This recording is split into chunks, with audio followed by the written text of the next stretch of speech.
12 ఏళ్ల అన్య వేసవి కోసం తన అమ్మమ్మ ఇంటికి వెళుతుంది. ఒక వర్షం కురిసిన మధ్యాహ్నం, అటకపై అన్వేషిస్తుండగా, ఆమె దుమ్ముతో నిండిన ట్రంక్ను కనుగొంది. లోపల అందమైన కానీ పూర్తి కాని దుప్పటి ఉంది. ఆ పాచెస్ రంగురంగులవి మరియు వివిధ రకాల బట్టలతో నిండి ఉన్నాయి.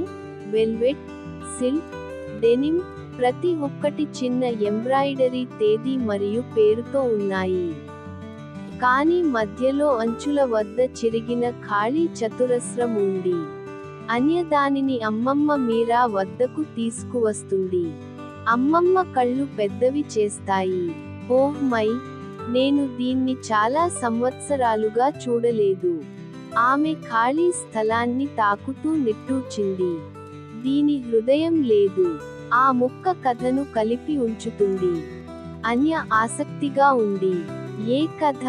అమ్మమ్మ విచారంగా నవ్వుతుంది. ప్రతి పాచ్ ఒక జ్ఞాపకం, ఒక జీవితం. కానీ ఆ చివరిది, దానిని కుట్టడానికి ముందే అది మాయమైంది. అన్య క్విల్ట్ యొక్క మూలాలను పరిశోధించడం ప్రారంభిస్తుంది. ప్రతి చతురస్రం ఒక కథను చెబుతుంది. ఆమె తల్లి వివాహ దుస్తులు, ఆమె మామ స్కూల్ యూనిఫామ్, అమ్మమ్మ బాల్యం నుండి వచ్చిన చీర. ప్రతి మచ్చతో అమ్మమ్మ ఒక జ్ఞాపకాన్ని పంచుకుంటుంది. సంతోషంగా, విచారంగా, కొన్ని చేదుగా అనిపించేవి కూడా. కానీ ఆమె మధ్యలో ఉన్న భాగాన్ని తప్పించుకుంటుంది. ఇది చాలా ప్రత్యేకమైన వ్యక్తి కోసం ఉద్దేశించబడింది అని ఆమె చెప్పింది. కానీ కథ చాలా త్వరగా ముగిసింది. ఒక రాత్రి ఆలస్యంగా, అన్య దుప్పటి కింద దాచిపెట్టిన పాత ఫోటోగ్రాఫ్ను కనుగొంటుంది. అది ఒక యువతి నవజాత శిశువును పట్టుకుని ఉంది. అన్య ఎవరో గుర్తుపట్టలేదు. ఇది ఎవరు అని ఆమె మరుసటి రోజు ఉదయం అడుగుతుంది. అమ్మమ్మ మౌనంగా ఉంటుంది. అమ్మమ్మ చివరకు నిజం చెబుతుంది. ఫోటోలో ఉన్న మహిళ ఆమె అక్క, రాణి. ఆమె ఎప్పుడూ ఆమె గురించి మాట్లాడలేదు. రాణి చాలా దశాబ్దాల క్రితం వరద సమయంలో తన బిడ్డతో పాటు అదృశ్యమైంది. ఎటువంటి జాడ కనుగొనబడలేదు. ఆ మధ్యలో ఉన్న మచ్చ, అమ్మమ్మ గుసగుసలాడుతుంది. ఆమె బిడ్డ కోసం ఉద్దేశించబడింది. కానీ నాకు ఆ బిడ్డ పేరు ఎప్పుడూ తెలియదు. దాన్ని పూర్తి చేసే ధైర్యం నాకు లేదు. కథ విని కదిలిన అన్య, రాణికి మరియు బిడ్డకు ఏమి జరిగిందో తెలుసుకోవడానికి నిశ్చయించుకుంది. బహుశా వారు ఇంకా అక్కడే ఉండవచ్చు అని ఆమె చెప్పింది. అమ్మమ్మ విచారంగా నవ్వింది. నేను చాలా కాలం క్రితం ఆశ వదులుకున్నాను. కానీ నువ్వు కూడా ఆమెలాగే ఎల్లప్పుడూ అసాధ్యమైన విషయాలను నమ్ముతావు. అన్య పట్టణ గ్రంథాలయాన్ని సందర్శించి పాత రికార్డులను పరిశీలిస్తుంది. వరదను గుర్తుంచుకునే రిటైర్డ్ పోస్ట్ మ్యాన్తో కూడా ఆమె మాట్లాడుతుంది. ఒక రోజు, ఆమెకు ఒక లేఖ దొరుకుతుంది. అది ఎప్పుడూ డెలివరీ కాలేదు. అది పాత ఫైల్లో దాచబడింది. అది రాణి రాసినది. వరద తర్వాత ఆమె బతికి బయటపడింది మరియు వేరే పేరుతో మరొక గ్రామంలో నివసిస్తోంది. పాప పేరు ఆశ. అన్య గుండె దడదడలాడుతూ ఇంటికి పరిగెత్తింది. అమ్మమ్మ ఆ లేఖ చదివినప్పుడు ఆమె కన్నీళ్లు పెట్టుకుంది. ఆశ. ఆమె గుసగుసలాడుతుంది. ఆశ. ఆమె పేరు అర్థం అదే. వారు కలిసి, లేఖలో పేర్కొన్న గ్రామానికి ప్రయాణాన్ని ప్లాన్ చేస్తారు. నిశ్శబ్ద గ్రామంలో, అన్య మరియు అమ్మమ్మ ఒక వృద్ధురాలిని కనుగొంటారు. ఆశ. ఆమె అమ్మమ్మ మీరా కళ్ళను చూస్తుంది. పునఃకలయిక కన్నీటితో, ఆనందంగా, ఉప్పొంగేలా ఉంది. కథలు మార్పిడి చేయబడతాయి. దశాబ్దాల నిశ్శబ్దం నయమవుతుంది. ఆశ తనతో పాటు ఒక చిన్న కట్టను తీసుకువస్తుంది. ఆమె బేబీ దుప్పటి ముక్క. ఇది ఆ దుప్పటిలో ఉంది. అని ఆమె చెప్పింది. ఇంటికి తిరిగి వచ్చిన తర్వాత ముగ్గురూ కలిసి చివరి ప్యాచ్ను కుట్టారు. ఇది మృదువైన, లేత నీలం రంగులో ఉంటుంది. మధ్యలో ఎంబ్రాయిడరీ చేయబడిన "ఏ" ఉంటుంది. ఆ దుప్పటి పూర్తయింది, మరియు సంవత్సరాలలో మొదటిసారిగా అమ్మమ్మ మీరా దాని కింద ప్రశాంతంగా నిద్రిస్తుంది. కథ మొత్తం వృత్తం మూసివేయబడింది, తప్పిపోయిన ముక్క చివరకు కనుగొనబడింది.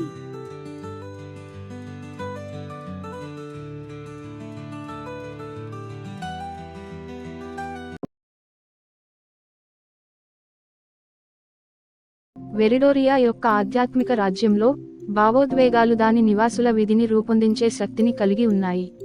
ఈ మంత్రముగ్ధులను చేసే భూమి యొక్క నడిబొడ్డున పురాతన ట్రీ ఆఫ్ ఎమోషన్స్ ఉంది.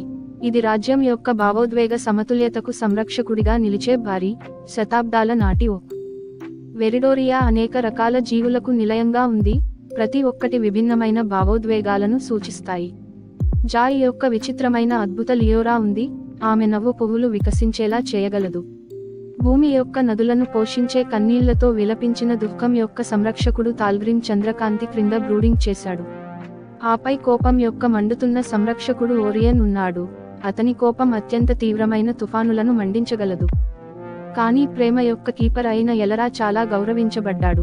ఆమె ప్రకాశం దయను ప్రసరింపజేస్తుంది మరియు ఆమె స్పర్శ లోతైన భావోద్వేగ గాయాలను కూడా నయం చేయగలదు. సంవత్సరాలుగా ఈ భావోద్వేగాల మధ్య సమతుల్యత వెరిడోరియాను సామరస్యంగా వర్ధిల్లేలా చేసింది. అయితే అన్ని కథల మాదిరిగానే ఇది కూడా దాని విరోధిని కలిగి ఉంది, మలాచి, అసూయ యొక్క స్వరూపం. అతను రాజ్యం యొక్క చీకటి మూలలో నివసించాడు, ఇతర భావోద్వేగాల శక్తులపై అసూయతో సేవించాడు.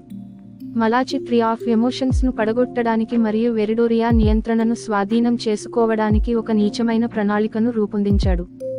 ఒక అదృష్ట సాయంత్రం, ఒక మృదువైన గాలి సంరక్షకులకు మలాకీ యొక్క ద్రోహపూరిత కుట్ర గురించి గుసగుసలాడింది. రాజ్యం యొక్క భవిష్యత్తు గురించి భయపడి, వారు కోల్పోయిన ఎమోషన్ స్ఫటికాలను వెతకడానికి అన్వేషణను ప్రారంభించాలని నిర్ణయించుకున్నారు.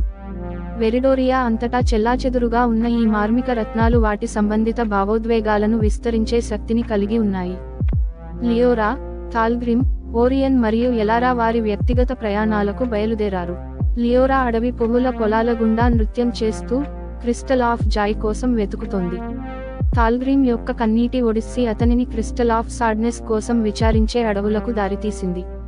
ఓరియన్ తన ఆవేశపూరిత సంకల్పంతో కోపం యొక్క క్రిస్టల్ కోసం ద్రోహమైన ఎడారులను ధైర్యంగా ఎదుర్కొన్నాడు.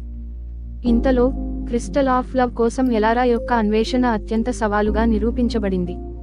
ఆమె వెరిడోరియా యొక్క లోతైన ప్రాంతాలలోకి ప్రవేశించింది, రాజ్యం యొక్క పరీక్షలను మాత్రమే కాకుండా ఆమె అంతర్గత సందేహాలు మరియు అభద్రతలను కూడా ఎదుర్కొంది. వారి ప్రయాణాలు సాగుతున్నప్పుడు సంరక్షకులు తమ గురించి మరియు వారి భావోద్వేగాల ప్రాముఖ్యత గురించి మరింత తెలుసుకున్నారు. నిజమైన ఆనందం నవ్వులో మాత్రమే కాదు, ప్రశాంతత మరియు ఆనందాన్ని పంచుకునే క్షణాలలో ఉందని లియోరా గుర్తించింది. తాల్గ్రిమ్ విచారాన్ని తెలివిగా నడిపినప్పుడు కరోనా మరియు సానుభూతిని ప్రేరేపించగలదని తెలుసుకున్నాడు. న్యాయం మరియు రక్షణ కోసం ఉపయోగించినప్పుడు కోపం మార్పుకు శక్తిగా ఉంటుందని ఓరియన్ గ్రహించాడు. ఎలరా, లోతైన ఎన్కౌంటర్ల శ్రేణి తర్వాత ప్రేమ కేవలం బాహ్య శక్తి మాత్రమే కాదు, స్వీయ అంగీకారం మరియు క్షమాపణ యొక్క ప్రతిబింబం కూడా అని కనుగొన్నాడు. తనను తాను ప్రేమించుకోవడం ద్వారా ఇతరులకు నిజంగా ప్రేమను పంచవచ్చని ఆమె గ్రహించింది. చివరికి సంరక్షకులు వారి కొత్త జ్ఞానం మరియు ఎమోషన్స్ స్ఫటికాలతో ట్రీ ఆఫ్ ఎమోషన్స్ కి తిరిగి వచ్చారు. వారు కలిసి, వారు లేనప్పుడు మరింత అసూయతో మరియు శక్తివంతంగా పెరిగిన మలాకీని ఎదుర్కొన్నారు. మలాకీ చీకటిని పారద్రోలడానికి ప్రతి సంరక్షకుడు వారి భావోద్వేగాల యొక్క విస్తరించిన శక్తిని ఉపయోగించడంతో ఒక పతాక స్థాయి యుద్ధం జరిగింది. మలాచి ఓడిపోవడంతో మరియు వెరిడోరియా యొక్క బ్యాలెన్స్ పునరుద్ధరించబడటంతో ట్రీ ఆఫ్ ఎమోషన్స్ కొత్త తేజస్సుతో వికసించింది. రాజ్యం సామరస్యంగా అభివృద్ధి చెందింది, కేవలం భావోద్వేగాల బాహ్య సమతుల్యత వల్ల మాత్రమే కాదు, సంరక్షకులు వారి స్వంత హృదయాల లోతులను కనుగొన్నందున. కాబట్టి వెరిడోరియాలో ట్రీ ఆఫ్ ఎమోషన్స్ కథ కొనసాగింది. ఇది భావోద్వేగాల శాశ్వత శక్తికి మరియు స్వీయ ఆవిష్కరణ యొక్క పరివర్తన ప్రయాణానికి నిదర్శనం. ఇది అన్ని భావోద్వేగాలకు రిమైండర్గా పనిచేసింది, అర్థం చేసుకున్నప్పుడు మరియు ఉపయోగించినప్పుడు. అందం, కరోనా మరియు ప్రేమతో నిండిన ప్రపంచానికి దారి తీస్తుంది.